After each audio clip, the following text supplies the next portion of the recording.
Assalamualaikum warahmatullahi wabarakatuh. Perkenalkan, nama saya Novida Muntasari dari kelas M2A dengan NPM 20 10 01 12 11 040. Saya berasal dari Universitas Unhata dengan mata kuliah pengantar makroekonomi dengan ibu dosen Ibu Helmawati SE MSI. Di sini saya akan menjelaskan tentang penentuan kegiatan ekonomi pandangan klasik Keynes dan pendekatan masa kini. Bab ini bertujuan untuk menunjukkan ada dua perbedaan pendapat di antara ahli-ahli ekonomi klasik dan Keynes. Yang kedua yaitu pendekatan modern mengenai faktor-faktor yang menentukan tingkat kegiatan ekonomi yang akan dicapai oleh suatu negara. Pada bab ini diterangkan bahwa pengangguran dalam tenaga kerja yang terlalu tersedia. Menurut ahli-ahli ekonomi klasik, bukanlah keadaan yang selalu menentukan perekonomian saja. Menurut mereka, pengangguran tenaga kerja merupakan keadaan yang berlaku pada pendapatan ini didasarkan kepada dua keyakinan. Yang pertama, yaitu fleksibilitas. Suku bunga dan tingkat harga akan menyebabkan kegiatan keseimbangan di antara penawaran agregat dan permintaan. Sebagai yang kedua yaitu fleksibilitas upah mewujudkan keadaan di mana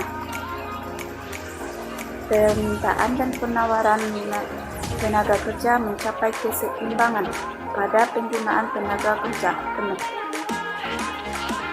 Di sini kita menunjukkan bahwa pandangan ahli ekonomi klasik bahwa pandangan ini didasarkan kepada keyakinan bahwa di dalam perekonomian tidak akan terdapat kekurangan permintaan.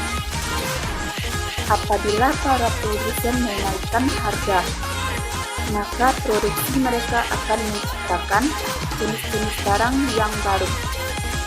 Maka dalam perekonomian akan selalu terdapat permintaan terhadap barang-barang itu. Keyakinan ahli-ahli ekonomi klasik bahwa penawaran akan selalu menciptakan permintaan dapat dengan jelas dilihat dari pandangan Jean Baptiste tahun 1762 sampai 1832. Pandangan tersebut berbunyi, penawaran menciptakan sendiri permintaan terhadapnya, yang disebut dengan supply creates its own demand. Menurut pendapatnya, dalam setiap perekonomian, jangka sekali masalah kelebihan produksi apabila hal itu terjadi. Hanya masalah sementara. Di sini bahwa produksi akan turun di sektor-sektor yang akan terdapat beberapa perusahaan. Selanjutnya, kita akan menjelaskan menurut ahli-ahli ekonomi klasik, suku bunga ditentukan oleh keinginan masyarakat untuk melakukan penabungan dan keinginan para pengusaha untuk meminjam dana modal untuk melakukan investasi, di mana fleksibilitas suku bunga akan mewujudkan keadaan dan jumlah tabungan yang diwujudkan dalam perekonomian pada ketika kesempatan kerja penuh dicapai adalah sama dengan investasi yang akan dilakukan para pengusaha. Dan selanjutnya kita akan menjelaskan kemungkinan bahwa kesempatan kerja penuh akan selalu keadaan tabungan masyarakat akan sama dengan investasi para pengusaha, menyebabkan ahli-ahli ekonomi klasik keyakinan Supply goods is often demand, yang berarti dalam perekonomian tidak berlaku masalah kekurangan permintaan agregat. Walaupun terdapat kemungkinan kekurangan permintaan agregat dan pengangguran, keadaan ini bersifat hanya sementara. Teori klasik juga menerangkan bahwa fleksibilitas tingkat upah akan mewujudkan kesempatan kerja penuh apabila pada suatu tingkat upah nominal tertentu terjadi pengangguran. Akan berlaku penyesuaian dengan pasaran tenaga kerja. Tingkat upah akan turun dan permintaan tenaga kerja bertambah. Pada tingkat upah yang berlaku rendah, maka permintaan dan penawaran tenaga kerja akan seimbang. Akan kesempatan kerja penuh tercapai kembali pada suatu saat nanti. Dan berdasarkan pada keyakinan bahwa kesempatan kerja penuh akan selalu tercapai. Ahli-ahli ekonomi klasik seharusnya berkeyakinan bahwa tingkat output suatu negara, pendapatan nasionalnya ditentukan oleh kemampuan faktor-faktor produksi dalam suatu negara, seperti menghasilkan barang dan jasa. Semakin besar kemampuan faktor-faktor produksi, maka menghasilkan barang dan jasa akan semakin besar pula. Dan juga pendapatan nasionalnya juga dapat diciptakan. Dan seterusnya kita akan menjelaskan di mana pandangan klasik oleh Keynes. Dalam mengkritik pandangan klasik, Keynes berpendapat masyarakat makin tinggi pendapatnya, makin tinggi pula tabungannya. Menurut Keynes ya. Dalam kritikan ini, penawaran makin tinggi pula dalam tabungannya.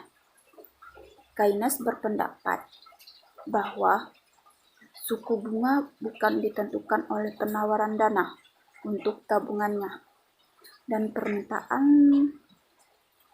dana untuk investasi. Menurut Keynes, suku bunga ditentukan oleh permintaan dan penawaran uang. Dan selanjutnya kita menjelaskan menurut ahli-ahli ekonomi klasik, tingkat upah adalah fleksibel. Dalam hal ini menjaminkan bahwa keadaan di mana permintaan tenaga kerja akan sama dengan penawaran tenaga kerja, menurut Keynes. Dan selanjutnya menurut Keynes berpendapat bahwa pendapatan nasional bukan faktor-faktor produksinya yang tersedia, tetapi oleh pengeluaran agregat atau yang disebut AE. Pengeluaran agregat merupakan wujud dalam ekonomi yang selalu kurang dari pendapatan nasional potensial, yang menyebabkan pengangguran tenaga kerja selalu wujud. Berdasarkan kritik-kritikannya, Keynes selalu mengemukakan suatu teori mengenai penentuan kegiatan ekonomi dan penentuan kesempatan kerja, di mana peranan uang dan pengaruh kegiatan ekonomi. Menurut pandangan Keynes, tidak kegiatan ekonomi yang ditentukan oleh permintaan efektif, yaitu pengeluaran agregat yang akan wujud dalam perekonomian dalam fungsi waktu tertentu. Di sini kita akan menjelaskan bahwa dalam suatu perekonomian yang diatur mekanisme pasar, tingkat pengangguran tenaga kerja selalu penuh. Mengapa akan selalu agar tercapai menurut pandangan ahli, didasarkan pada keyakinan bahwa di dalam perekonomian tidak akan terdapat kekurangan permintaan. Corak kegiatan ekonomi subsisten. Subsisten ini sektor perusahaan harus menggunakan faktor produksi untuk menghasilkan barang dan jasa. Keseluruhan pendapatannya diterima oleh faktor produksi yaitu gaji dan upah, di mana di uang dan gaji itu dapat disewakan yang diperlukan seperti tanah dan harta. Dan keuntungan pengusaha dalam merupakan pendapatan sektor rumah tangga yaitu laba. Corak kegiatan perekonomian modern. Tabungan akan dipinjam kepada para pengusaha dan mereka menggunakan tabungan itu untuk investasi dan penanaman modal, yaitu pembelian barang dan jasa. Dan selanjutnya kita akan menjelaskan penentuan suku bunga. Setiap perubahan dalam perusahaan dalam menyatakan pula perubahan dalam tabungan rumah tangga dan permintaan konsumsi rumah tangga. Faktor yang menentukan bunga. Jumlah tabungan rumah tangga pada waktu perekonomian